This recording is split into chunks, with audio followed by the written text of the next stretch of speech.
መጠናል አዲስ ወሬ ይዘንልሽ መጠናል። አዲስ ነገር አለ። እንግዲህ ሄርሜላ ማረገዟን አስመልክቶ ብዙ ሰዎች ብዙ ሀሳብ አስተያየት እየሰጡ ይገኛሉ።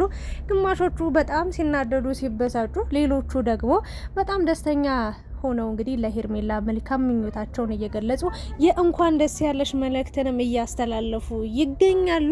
አብርሽ ይሄንን ነገር እንግዲህ ለማመን ለመቀበል አልቻለም። እጅግ በጣም ከባድ ወጥመድ ውስጥ ከባድ ዱብዳ ውስጥ ገብቷል። በዚህ በተመለከተ ደግሞ ሩታ እንግዲህ የእውነት ወደ ሄርሜላ እንደሚጠጋ ወደ ሄርሜላ እንደሚሄድ ስላመነች በጣም እንግዲህ እየመጣች እሷም ብዙ ነገሮችን እያለች ትገኛለች። እሱ ግን ወይ ፍንክች ብሏል። እኔ በተአምር ወደ ሩታ አልመለስም፣ ሄርሜላ ዋሸችኝም አልዋሸችኝም፣ ልጅ አረገዘችም አላረገዘችም፣ እኔ በተአምር በቃ ወደ እሱ አልመለስም ብሏል። ሩታ ግን አሁንም ተስፋ አልቆረጠችም። ኢቭን በቃ ሄርሜላ ጋር አብረው መተኛታቸውን እርግጠኛ ሆነናል ሁላችንም፣ እሷም ሆናለች። ግን እንደዛ ቢፈጠርም እስከ ሁሉ ነገሩ ለመቀበል ፈቃደኛ የሆነች ይመስላል። ለማንኛውም ግን አብርሽ እሷን መቀበል አልፈለገም። እሷ ደግሞ እንግዲህ ከባድ ሁኔታ ላይ ነው የምትገኘው። ሄርሜላ እንግዲህ እስከ ዛሬ በተለይ አብርሽ፣ ሌሎችም በተለይ ደግሞ ጓደኛዋ አቤል ስተውት ምንም አልመሰለውም ነበር። ሌሎቹም በቃ ልበላችሁና በጣም ተጨንቀው እግዚአብሔርን ተመልካች ራሱ በጣም ተጨንቆ የት ገብታ ይሆን እች ልጅ ምን ገጥሟት ይሆን? አንድ ዩቲዩበር እንደውም ስታለቅስ አይቻታለሁ፣ ሰምቻታለሁ የሆነ ሰዓት ላይ እንደ እች ልጅ ሴት ልጅ ነች እና እንደ ቀልድ አድርገን የትም አልሄደችም እንደዚህ እየተባለ እንደ ቀልድ እች ልጅ ጠፍታ ቀረች፣ የሆነ ነገር ሆናስ ብትሆን የሆነ ነገር ገጥሟትስ ቢሆን ብላ በጣም ተጨንቃ እያለቀሰች ነበር። ሶ ሄርሜላ ይሄንን ሁሉ ጉድ እያየች እየሰማች እንግዲህ አፏንም ስልኳንም ዝግት ጥፍት አድርጋ አንድ ሳምንት ሙሉ እንግዲህ ከገባችበት ገብታ ተደብቃ ነበር የነበረው። እንደምታየው ስትመጣም በጣም ፏ ብላ አምሮባት፣ ጸጉሯን በጀል ለጣጥፋ፣ ጥፍሯን ተሰርታ፣ ሜካፕ ተሰርታ በቃ አምሮባት ነው የመጣችው። ሶ ለማንም አላሰበችም። የእውነት ለመናገር ራሷን ብቻ ነበር ስታዳምጥ የነበረው፣ ለራሷ ብቻ ነበር ስታስብ የነበረው። ያ ሁሉ በሷ ምክንያት ሰው እስር ቤት ሲገባ እያየች ጸጥ ብላ ነበረ። እሺ ሁሉም ነገር ተፈጠረ ይባል። ከዛ ድጋሚ መጣችና እንግዲህ ባረገዝኩኝ እኔ በዛችሁ ሰዓት በዛችሁ ደቂቃ በዛችሁ ሰከንድ ቀስ ብዬ ራሴን አዳምጬ ለሆነ ደቂቃ ወይ ደግሞ ለሆነ ሰዓታት ሊሆን ይችላል፣ አንድ ቀን ሊሆን ይችላል። ይሄን ያለው ነገር በቃ ይሄ ነገር ተፈጥሯል። ምንድነው ማድረግ ያለብን ብዬ አብሮኝ የተኛን ሰው አብሮኝ ያለን ሰው ጠይቃለሁ፣ እነግራለሁ፣ ምን ማድረግ እንዳለብኝ እመካከራለሁ እንጂ አንድ ሳምንት ሙሉ እኔ ሰው እንዲህ እየተጨነቀ የራሳቸው ጉዳይ ብዬ ቲቪ እያየው ዩቲዩብ እየተከታተልኩኝ እንዲጨክኘ ዝም አልልም እኔ ብሆን ማለት ነው። ሶ ሄርሜላ ግን ያ ሁሉ ጊዜ ጠፍታለች። ነገሩን ተናግራ ችግሩን ሶልቭ ከማድረግ ይልቅ መጥፋትን መርጣለች። ሶ የውሸቱ ዋናው መጀመሪያ ይሄ ነው። እንግዲህ እንዳላረገዘች የሚታወቀው ይሄ ነው። ሳምንት ሙሉ ጠፍታ እንግዲህ አቤል ነው ከዛም ከዚህም ነገር ሲያቀባብል የነበረው። የራሷ ጓደኛ ማርታም ታውቃለች፣ እሱም ያውቃል፣ እሷም ታውቃለች። ራሳቸው የጠነሰሱት ጥንስስ ነው ወይ ደግሞ ያስቀመጡት የፈጠሩት ውሸት ነው እንጂ የሄርሜላ እርግዝና እውነት አይደለም። እሺ ይሄ እርግዝና እውነት ነው ተባለ። እሺ እውነት ከሆነ ከዚህ በኋላ በምን አይነት መንገድ ነው ሊቀጥል የሚችለው የሚለው ነገር እንግዲህ የሩታና የሄርሜላ ጉዳይ አሁንም ማብቂያም ማለቂያም የለውም። ታሪኩ እየቀጠለ ነው የሚሄደው። ቡዜም በዚህ ጉዳይ ሀሳብ አስተያየት ሰጣለች፣ ስለ አብርሽም ስለ ሩታም እንዲሁም ደግሞ ስለ ሄርሜላ እርግዝና ማለት ነው። አንዳንዶቹ ቡዜን እንኳን ከወንድምሽ ጎን ሆንሽ፣ እንኳን ሄርሜላን ተቀበልሻት፣ እንወድሻለን፣ እናደንቅሻለን እያሉ እንትን የሚሉ ሰዎች አሉ። ሌሎቹ ደግሞ እንዴት አንቺ ሩታ ላይ እንደዛ የደረሰው ነገር ሄርሜላ ላይም ሲደርስ ወንድምሽ ወንድ ነው ሴት አይደለም። ሶ ያ ነገር ሁሉ ደርሶባት ሩታ በእርግዝናዋ ጊዜም በወሊዷም ጊዜ እንደዛ ተሰልቃይታ አሁንም አልፈልግሽም ተብላ ልጁን አሳቅፏት ሄዶ ነገ ልጄ ብሎ ለሚመጣው ሰው መከራ እያየች እያሳደገች እንደዚህ ብሎ ነገ ሄርሜላን እንደ ሩታ እንደማያሰቃያት በምን ታውቂያለሽ? እንዴትስ ከትዳር ውጪ በዋለችው ውላ አድራ አብረው ተኝታ ያደረችን ሴት እንዴት ትደግፍ ያለሽም የሚሉ ሰዎች አሉ። በአጭሩ የኔን ሀሳብ አስተያየት የምሰጣችሁ ይሆናል። በቅድሚያ ላይክ፣ ሼር፣ ሰብስክራይብ አድርጉ። ስትጨርሱ ሀሳብ አስተያየታችሁን ኮሜንት ላይ አስቀምጡ። እኔን የምትሰሩኝ ሰዎች አላችሁ፣ ያልሰማችሁ መስሚያ ይጠጥ ነው። የፈለጋችሁትን ነገር ሀሳብ እናንተ እዛ ቁጭ ብላችሁ ስትበጠረቁ ነው የምትሉት የራሳችሁን ሀሳብ። የራሴም የኔም የሆነ የግሌ ሀሳብ ስላለ ማንም ሰው ሊጋፋኝም፣ ማንም ሰው ሊያደናቅፈኝም፣ ማንም ሰው በሀሳብ ሊቃወመኝ ይችላል። ግን ይሄን ነገር አትሰሪም፣ እንደዚህ አይነት አስተሳሰብ ሊኖርሽ አይገባም ብላችሁ ልሰድቡኝ መብት የላችሁም። የሚዲያን ወደ ሚዲያ ነው ማመጣው። ከሚዲያ ጀርባ የሚደረጉ ብዙ ነገሮችን ብዙ ታሪኮችን አውቃለሁ፣ ግን ሚስጥርን ያላወጣም። ሚዲያ ላይ ወጣን ነገር ብቻ ነው ሀሳብ አስተያየት የምሰጠው። ደስ ከሚለኝ የራሴ ባህሪ ይሄ ነው። ከካሜራ ጀርባ እኮ ብዙ የዩቲዩበሮችን ጉድ አውቃለሁ። ብዙ 1 2 3 4 እንትና ስለ እንትና ብላችሁ ብትጠይቁኝ እነግራችኋለሁ። ግን እኔ ሚዲያ ላይ ወጣን ነገር ነው እዚህ ቻናል ላይ ፖስት ማድረገው። የሰው ገመና የሰው ጉዳንጉድ ውስጡን የሰማሁትን ያየሁትን በማወቅም ባለማወቅም ድንገትም ሆነ ያወቅኩትን ነገር መጥቻ አላወራም። አንድ ቀን ግን የማወራው ቀን ይኖራል። ስለ ሁሉም እንደው ፍርጥርጥ አድርጌ ሁሉንም ነገር የማወጣ ይሆነኛል። እዚህ አዲስ አበባ ከመጣው በኋላ በጣም ብዙ ታሪኮችን ሰምቻለሁ። ብዙ ነገሮችንም በአይኔ በብረቱ ያየሁት ነገር አለ። ለማንኛውም እሱ ይቆየንና ዛሬ ስለ ቡዜ ነው የማወራው፣ ስለ ሄርሜላ እንዲሁም ስለ ሩታ አብርሽ ነው ማለት ነው። ቡዜ እንግዲህ ዛሬ መጣለች። ሄርሜላ በዚህ አይነት መንገድ ማርገዝ አልነበረብሽም አይነት ነገር ነው የምትለው። ግን ደግሞ እንኳን ወንድሜ ደስተኛ ሆነ ነው እያለች የምትገኘው። እኔ አሽቃባጭ ብዬሻለሁ። ለምን የእውነት ለመናገር እስኪ እንደው ቡዜ ጥያቄ ልጠይቅሽ። አብርሽ ብዙ ጠባሳ አለበት፣ ብዙ ህመም አለበት፣ ወንድሜ ማሳለፍ የሌለበትን ነገር ነው ያሳለፈ ብለሻል። ሩታ ታዲያ ማሳለፍ የነበረባትን ነገር ነበረ ያሳለፈችው?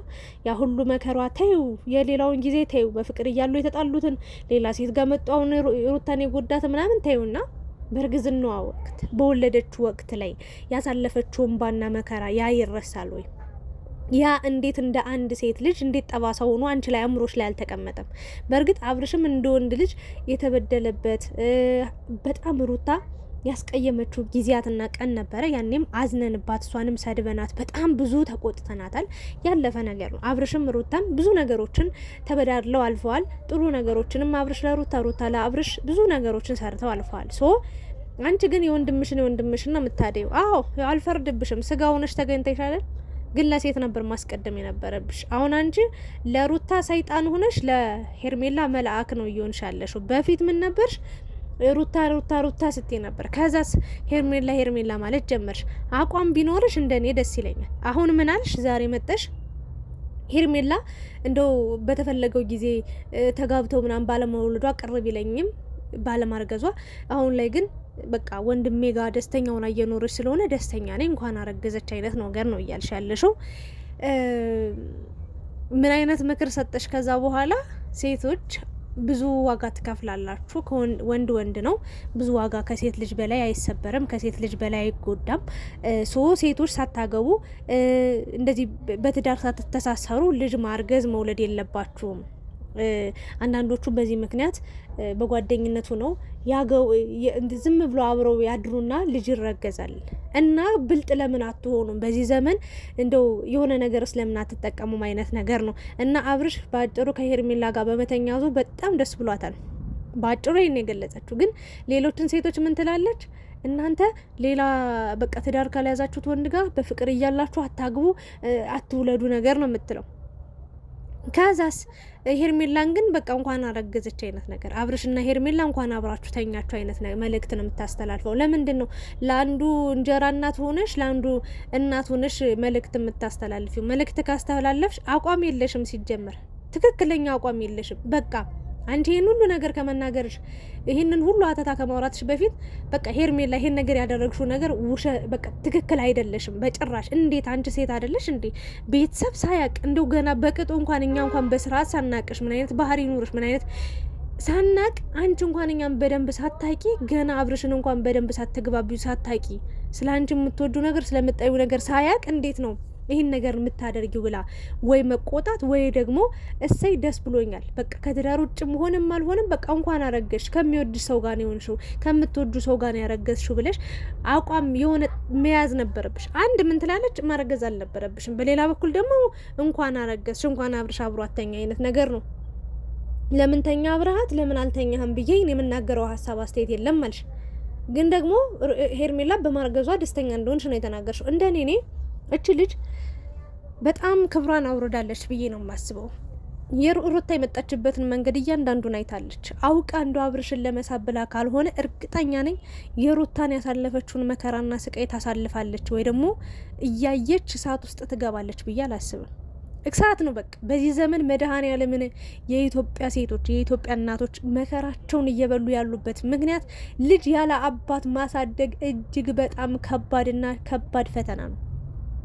ከባድ በቃ ቻሌንጅ፣ ከባድ ፈተና፣ መከራ ውስጥ የሚከታችሁ መግቢያ መውጫ የሚያሳጣችሁ በጣም በሞራላችሁ ሁሉ ጉስቁል ብላችሁ አልቃሻው ናችሁ የምትኖሩት በልጅ ምክንያት ነው።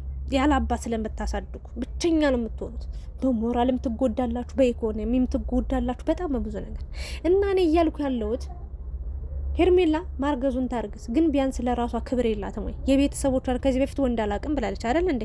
እንዴት ክብሯን እዛም እዚህም ዘሎ ለመጣ ወንድ አብርሽን ክፉ ነው እያልኩ አይደለም፣ ግን ቢያንስ ለሴት ልጅ እንደ ሴት እናውራ ከተባለ ሩታም ሴት ናት፣ ሄርሜላም ሴት ናት አይደል እንደ ሄርሜላን ሩታን እዛ አስለቅሷት መጥቶ አንቺ ጋር ሲሆን እዛ ጋር ተስተካክሎ ትዳሩን እንዲይዝ ያቺ ሴት እንባዋን እንዲያብስ ማድረግ ስትቺ ለኔ ብለሽ ስግብግብ ብለሽ በቃ ከሩታ ጋር ቅድድም ነው የገጠምሽው። በቃ ይሄኔ ይሆናል የኔ ያደርገዋለሁ ብለሽ ነው የገባሽበት። አንቺን ምን አይነት እጣ ፋንታ ሊገጥምሽ ይችላል ታዲያ? ለሰው መልካም ነገር ሳታስቢ፣ ለሰው ቀና ነገር ሳታስቢ እና ይሄ በጣም ከባድ ነገር ነው። ቡዜ ደግሞ አውርቻታለሁ ሄርሜላን በደንብ ተነጋግረናል። ይሄ ነገር መሆን አልነበረበትም፣ ግን በቃ ሩታ ደግሞ ሞኝ ናት አለች። ሞኝ ናት። ብልጥ ብትሆን ኑሮ በአብርሽና በሄርሜላ ግንኙነት ተስፋ ቆርጧ የራሷን ኑሮ ትኖር ነበር፣ ጸጥ ትል ነበር። በቃ ብቅቷል አልቋል ብላ ትተው ነበር ብላለች። በእርግጥ ያው ፍቅሯ፣ ትዳሩ፣ ኑሮ እስከዛሬ የነበረችበት ህይወት ሁሉ ውሸት ቢሆን ኑሮ ለመጨከል፣ ለመቁረጥ፣ ቶሎ ለማብቃት የእውነት ለመናገር እንትን ነበራት፣ ትችል ነበር። ግን ደግሞ ትክክለኛ ፍቅር ሆነባትና ትክክለኛ የህይወት ዋጋ ስለከፈለችበት ነው እሱን ቆርጣ ጨክና ለመተው ያልቻለችው። ድሮም ቢሆን እኮ የእውነት ለመናገር ብዙ አናውራ፣ ግን በጣም ከፍቶኛል፣ አልዋሻችሁም። እግዚአብሔርን አብርሽ እንዲያረጋል ብዬ ተአምር ነው የሆነብኝ። አስቤው የማላቀው ነገር ነው የሆነውና ቡዜ ነገ እኔ እንጃ አላቅም። እንደ አብርሽ አንድ ቀን ተመልሶ እንደሚመጣ 10 ልጅ አስረግዞ ለምን አያስወልድም እንደሚመጣ ነው እምነት ያለኝ። እርግዝናው እኔ የውሸት እንደሆነ ነው ማምነው አሁንም የሄርሜላ እርግዝና። ምክንያቱም ሩታን ለማስወቀስ በቃ የሆነ ሩታል የሆነ ያለ ስም እንዲሰጣት ነበር ጠፍታ የሰነበተችው።